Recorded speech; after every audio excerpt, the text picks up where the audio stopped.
suspect. But with the crime scene DNA gone missing, the case against Terrence Shavers has ground to a halt. Then Melinda remembers something. The pink DNA receipt that the detective handed her so many years ago. The only thing that I had left that showed proof from Jet's murder was that receipt from his DNA. I started to destroy it one time, but I didn't. So I kept it in my wallet. With Melinda's receipt, Barnes is able to locate the crime scene DNA. And after 7 years of heartbreak, Melinda anxiously awaits the test result that will prove whether Terrence Shavers killed her son. He said, Miss Holyfield? I said, yes. He said that DNA matched Terrence Shavers. I wanted to hear that, and then in a way, it hurted my heart, and carrying this burden around all these years and knowing that Terrence Shavers killed my child. But there's a problem. The ski mask has 2 DNA samples, Terrence Shavers and an unknown person. Shavers, in jail on an unrelated charge, won't confess to Jet's murder. So Barnes has the prison monitor his calls in the hope that he'll betray himself. Finally, in March 2008, he does. A good lawyer, if I'm for real, will get away. I probably, if they do try to get me on that, try to get a manslaughter or something.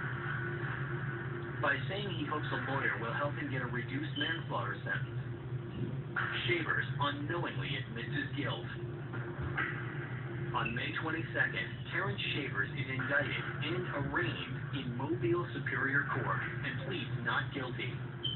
I just couldn't sleep at night. I was so happy to go to court. Like the days weren't coming fast enough. But when the prosecution lays out its case at a pretrial hearing, Melinda is forced to relive her son's murder all over again.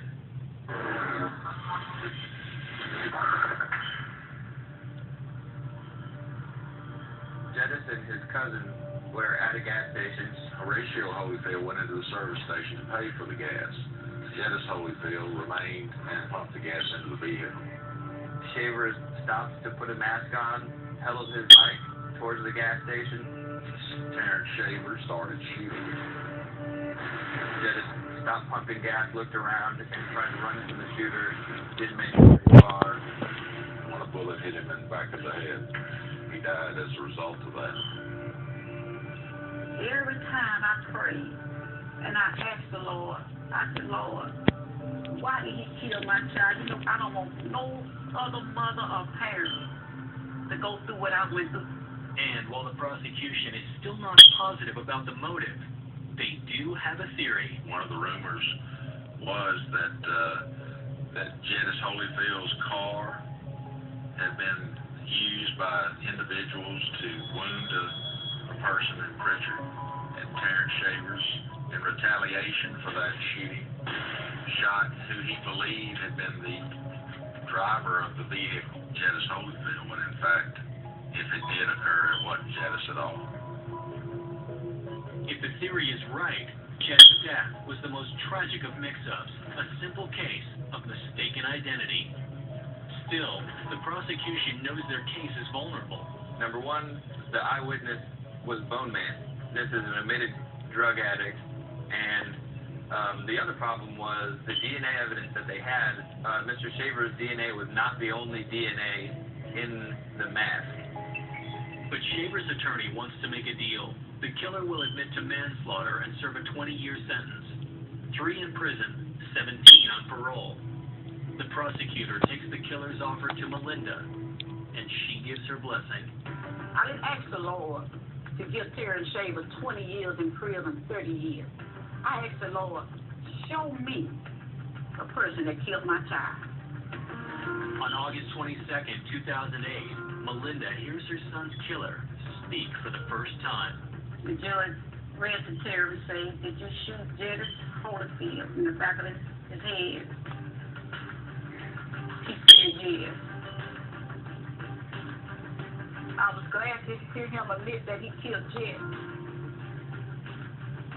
But it was a hurting feeling. There's a hero in this story, and that's Miss Holyfield, because if it hadn't been for her and her efforts, this case would still be Well, you can't even say it'd be in a filing cabinet because there was no case filed. I think having this kind of closure, having something done about her son's death has allowed her to process it in a way that it's not as raw. Terrence Shavers is currently serving a 3-year sentence and is due for parole in 2011. Chief Lawrence Batiste publicly condemned the initial handling of the case and apologized on behalf of the Pritchard police. Today, Melinda Holyfield is finally at peace. I had to forgive Terrence Shavers for killing my son. And that was hard for me to do. But how can God forgive me for what I do and I can't forgive my fellow man? My name is